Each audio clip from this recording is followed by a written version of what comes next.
Today, the Department of Justice has dealt a significant blow to the crypto crime ecosystem.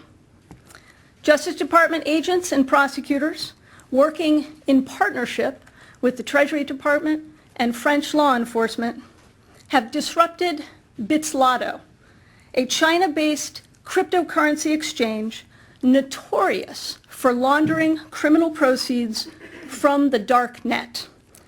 And last night, agents of the FBI arrested Bitslotto's founder, Anatoly Legkodymov.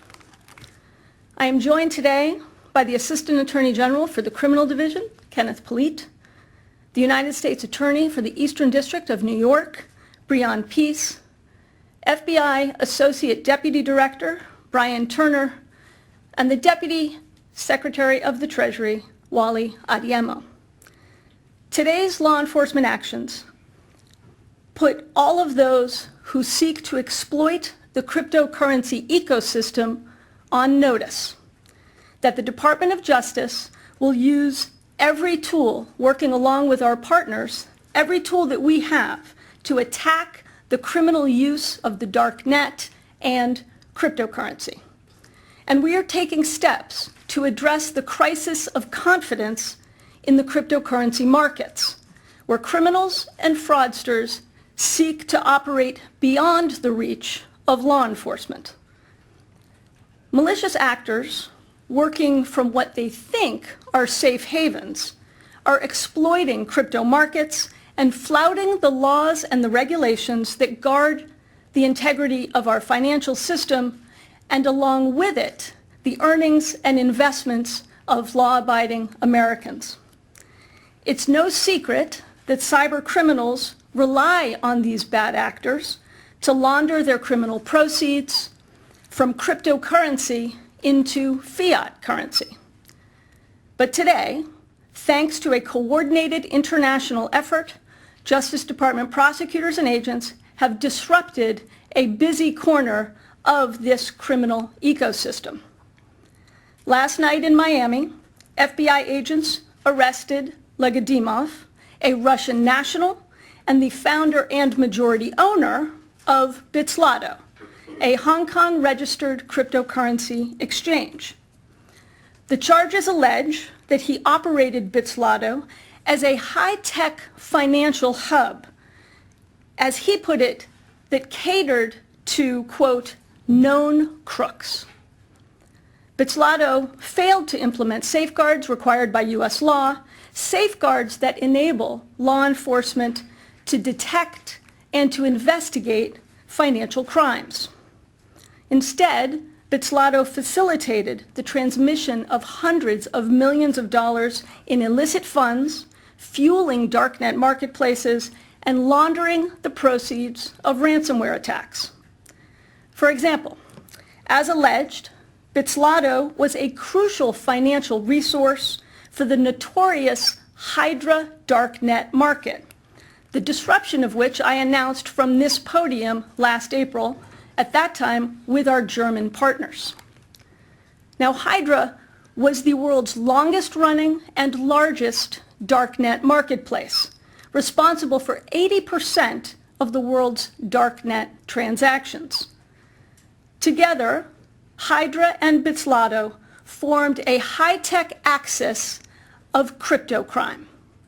Hydra buyers funded illicit purchases of illegal drugs, stolen financial information, and hacking tools from crypto accounts hosted at Bitslotto.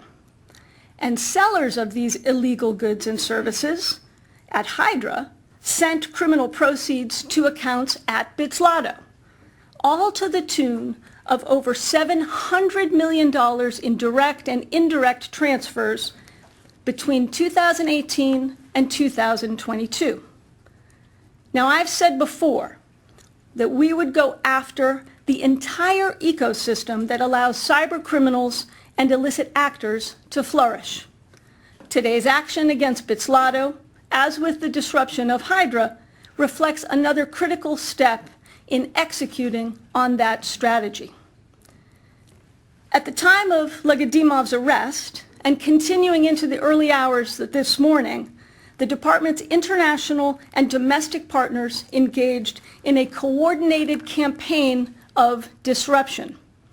That campaign includes law enforcement actions in multiple European countries, the seizure of Bitlado's servers, and enforcement actions by the Treasury Department here in the United States. These actions show not only the broad scope of the defendant's alleged crimes, but also the international net dropped by law enforcement to stop him and his business partners. With these actions, today marks the end of the Hydra Bitslado crypto crime axis. We've also busted the business model of the cyber criminals that Bitslado supported. And coordinated operations like these against Bitslado, using all tools and designed for maximum impact, are the linchpins of international success against cybercrime. Our actions also mark the most significant enforcement effort against a cryptocurrency exchange by the National Cryptocurrency Enforcement Team, launched last year following a comprehensive cyber review led by my office. To all of those exploiting the cryptocurrency ecosystem to enable crypto crime, we have a clear message. We will not only target hackers, fraudsters, and criminals that mask their profits in cryptocurrency, we are also unleashing the full force of the Department of Justice on the illicit actors and entities that support cyber criminals like Legkodymov and Bitslado. Operating offshore or moving your servers out of the continental U.S. will not shield you. And whether you break our laws from China or Europe or abuse our financial system from a tropical island, you can expect to answer for your crimes inside a United States courtroom. I want to thank the agents, analysts, and prosecutors who worked diligently to investigate this case. And finally, a tremendous thanks to our foreign partners and the Treasury Department for their collaboration in this and other cryptocurrency and cybercrime cases. And now let me turn the podium over to Assistant Attorney General Polite.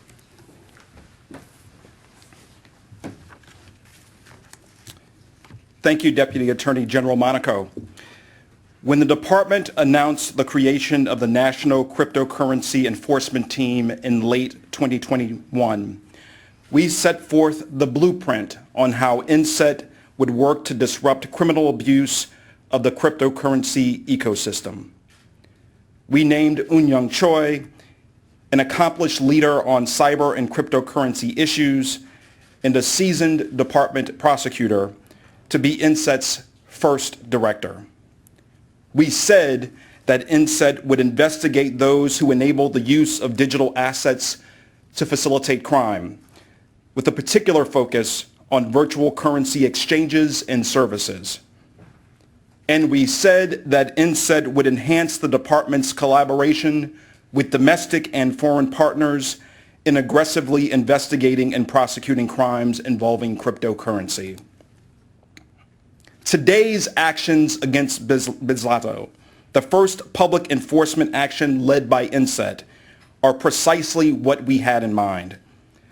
As the Deputy Attorney General described, Bitslado is a cryptocurrency exchange that allegedly facilitated illicit activities by making it easier for bad actors, including ransomware groups and dark web drug pushers, to conceal their identities and profit from their misconduct.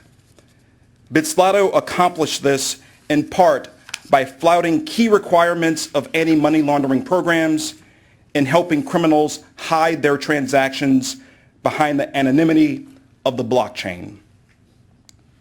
But today, Bitslado's co-founder and senior executive is in handcuffs here in the United States. And agencies around the world have taken strong action to ensure that Bitslado can no longer facilitate crime. None of this would have been possible without strong partnerships on the domestic and international levels between INSET, other parts of the Criminal Division, the U.S. Attorney's Office in the Eastern District of New York, and the stellar teams of FBI agents, between U.S. law enforcement and our counterparts in France, and between the department and our colleagues at FinCEN. The department also drew heavily today on its deep bench of international experts, including our new Cyber Operations International Liaison and our legal attaché in Paris. The work announced here today is a textbook case for what we can accomplish when INSET works with its partners here and abroad to disrupt the harm caused by criminal cryptocurrency platforms. And we are just getting started. I now turn the podium over to my colleague, U.S. Attorney Breon Peace.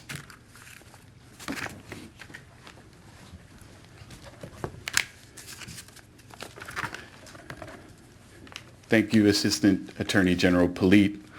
I'm Breon Peace, United States Attorney for the Eastern District of New York, and I'm honored to speak today about the work of the U.S. Attorney's Office for the Eastern District of New York, INSET, FBI, and all of our other partners, what we've done with respect to investigating and prosecuting Anatoly Legkodymov.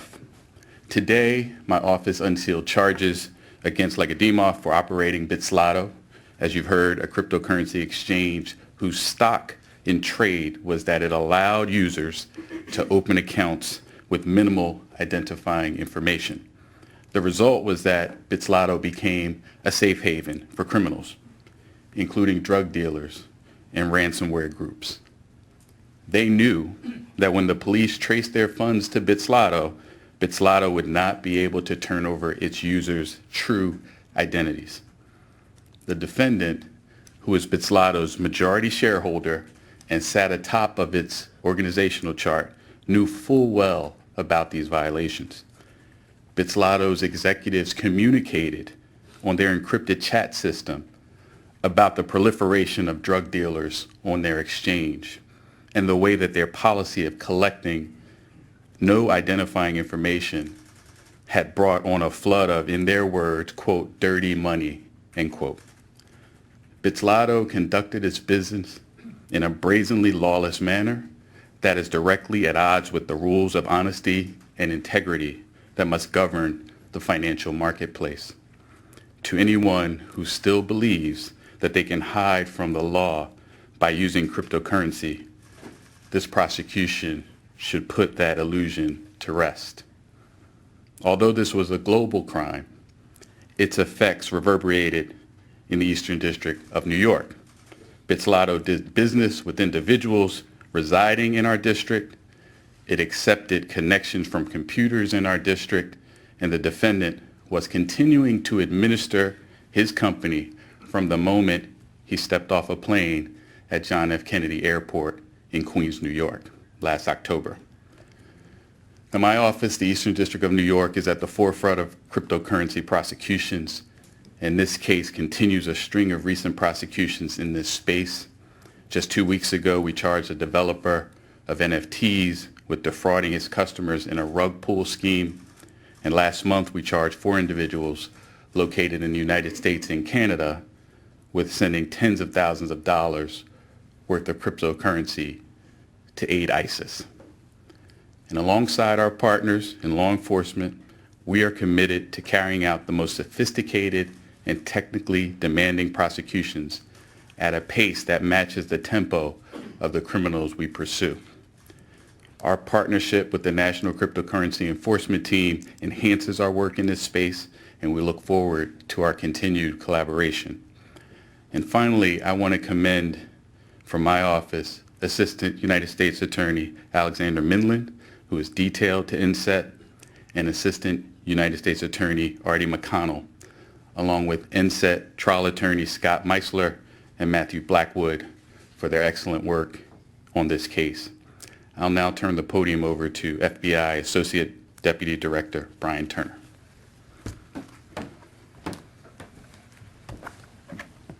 Thank you, Breon. I am pleased to represent the FBI here today as part of this announcement of the arrest of Anatoly Legkodymov. The arrest that is the culmination of more than a year of hard work by our men and women in the New York office and also across the United States and overseas. Legkodymov is a Russian national living in China who was arrested in Miami for the crimes he committed in the United States by operating an unlawful cryptocurrency exchange registered in Hong Kong. He probably thought his cybercriminal enterprise and the dirty digital money that cycled through it were outside the reach of the U.S. government. But he and his Bislato cryptocurrency exchange were not operating with impunity.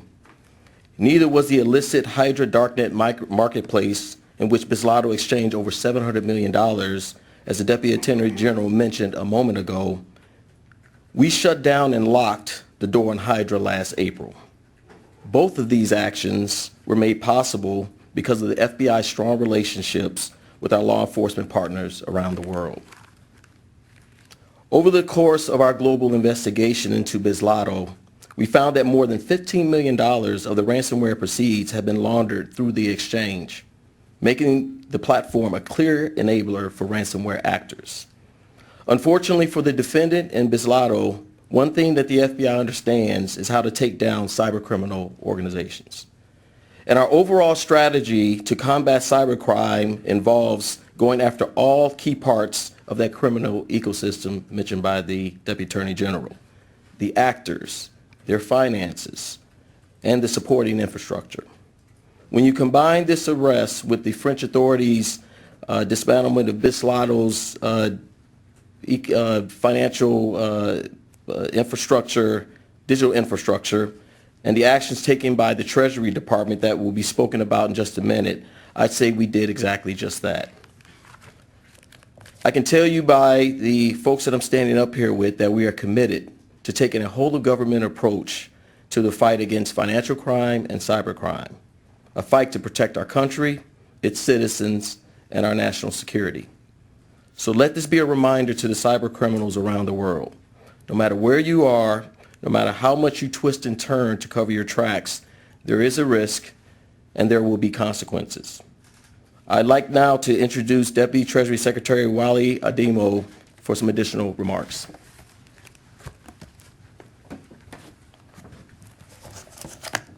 Let me start out by thanking the Deputy Attorney General for her leadership on this set of issues and for the work that is being done here at the Department of Justice, and to thank our colleagues at the Department of Justice for being such great partners, not just on this action, but on going after this ecosystem more broadly. I think that in addition to thanking our colleagues here, I want to thank the talented men and women at FinCEN for using a new set of authorities that Congress gave us to go after illicit financial action in Russia so quickly and to do it so effectively. One of the things that those people in this ecosystem count on, those who are cyber criminals that work globally, is that they will be able to escape prosecution in the United States or in any other jurisdiction because of a lack of coordination. What today's action actually proves is that is not the case.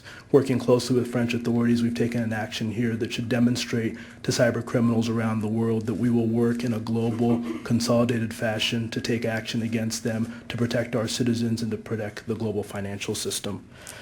Today, as part of the U.S. government's action against the virtual currency exchange Bislato, Treasury's Financial Crimes Enforcement Network has taken steps that expose and disrupt Russian cyber criminals and their enablers.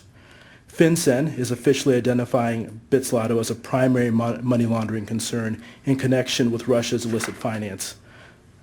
Bislato has repeatedly facilitated transactions for Russian-affiliated ransomware groups, including Conti, a ransomware as a service group that has links to the Russian government and to Russian-connected darknet markets. 2/3 of Bislato's top counterparties are associated with darknet markets or scams, and Bislato received virtual currency worth almost $500 million from illicit activity between 2019 and 2021. Nearly 50% of all known Bislato transactions during this time involved Russian illicit finance or otherwise risky sources. Bislato is particularly active in facilitating illicit activity, but it is ultimately part of a larger ecosystem of cyber criminals that are allowed to operate with impunity within Russia. It is well known that Russia is a haven of cyber criminals, where the government often enlists them for its own malicious purposes.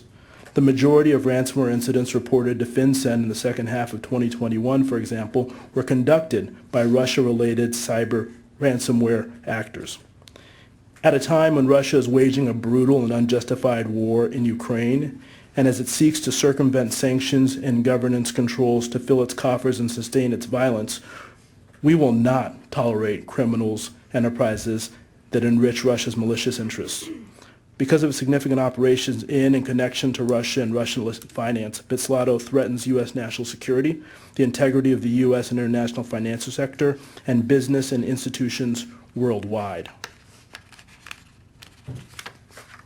Identifying Bitslato as a primary money laundering concern effectively renders the exchange an international pariah. It imposes special measures on covered financial institutions, prohibiting them from transmitting funds to or from Bitslato, or from any account or wallet administered by or on behalf of Bitslato.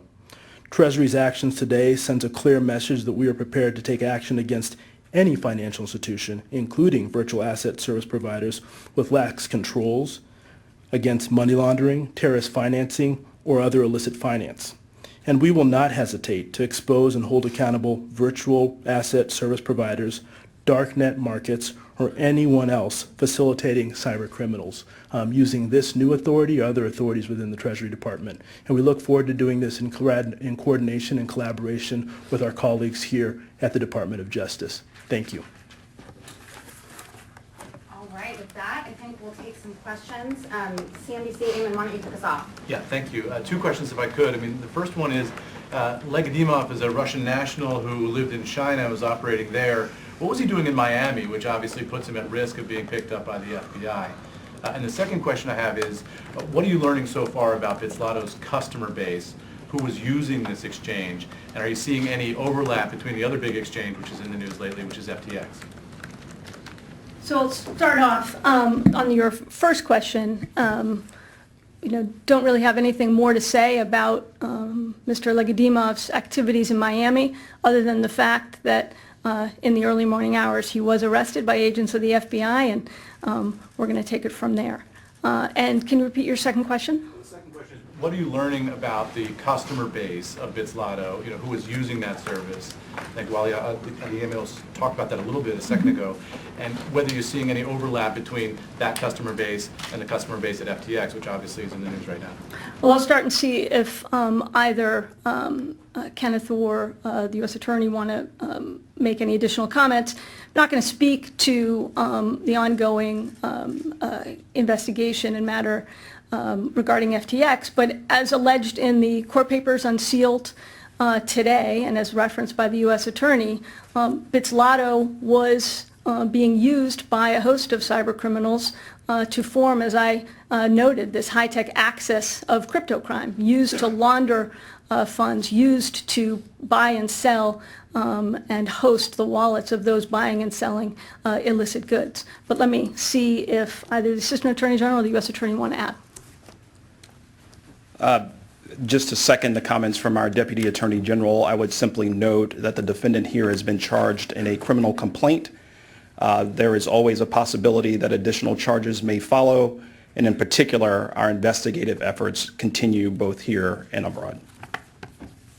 All right. Sadie, Wall Street Journal.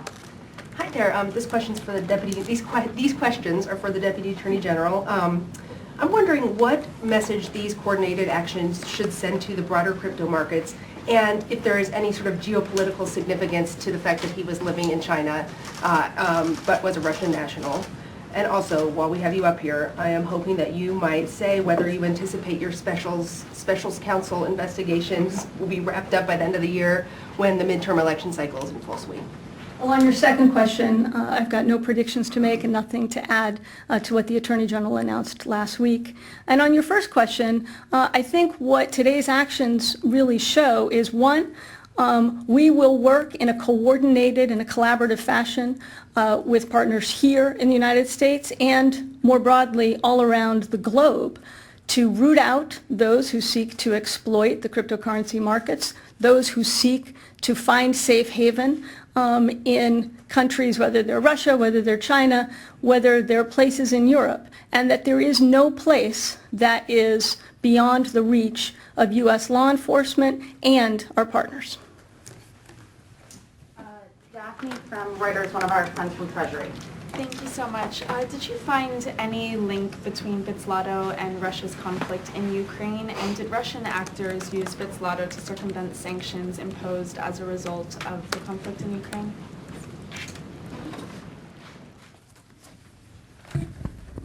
So as my colleagues have said, our investigation continues, and what we do know is that Russia has set up an ecosystem that is permissive for cyber criminals and for the ecosystem that allows them to finance those crimes.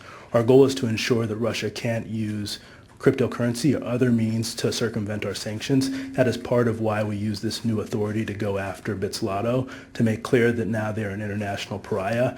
And our message to those actors who want to use crypto to try and circumvent our sanctions in Russia or in any other jurisdiction in which we put in place sanctions is that we will, in collaboration and coordination with our allies and partners, and with the Department of Justice, find you, go after you, and take actions against you using the tools at our disposal.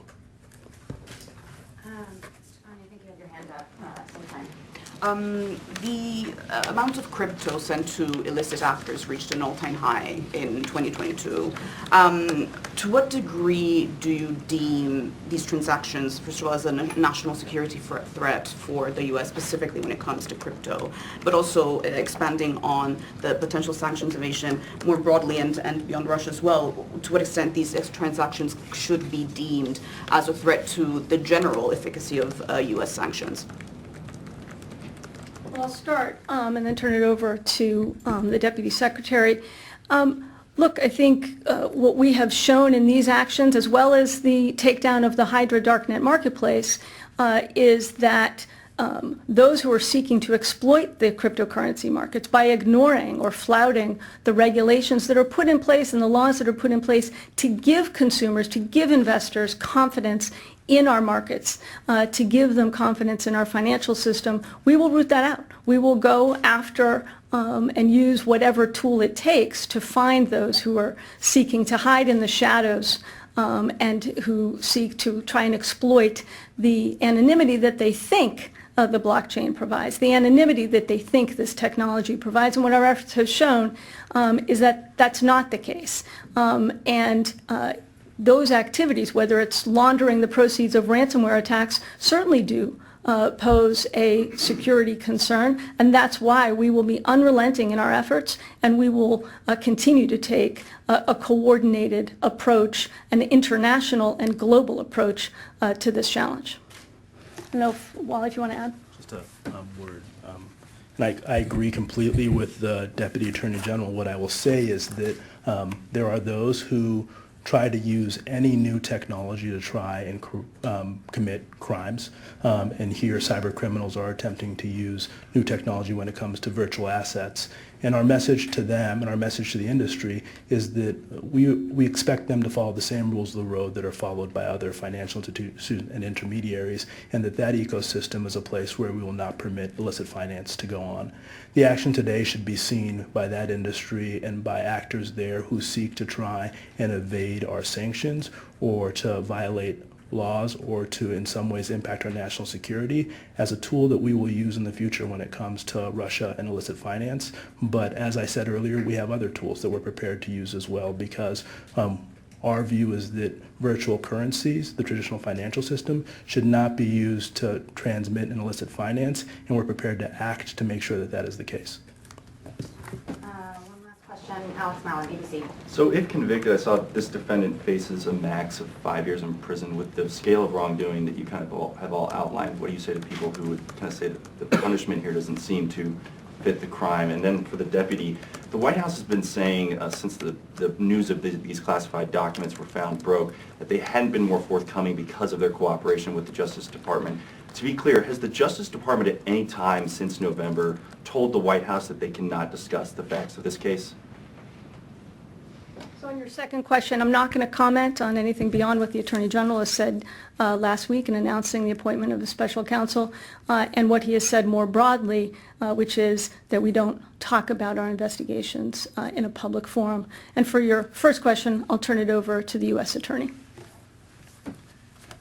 Sure. So to be clear, this is, in our view, a serious crime, which we are taking very seriously.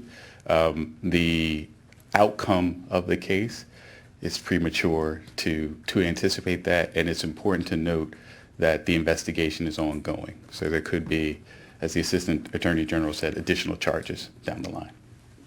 I know we didn't get to everybody's questions. We've got some subject matter experts here for folks that have on-topic questions, and I think that's going to do it for us today.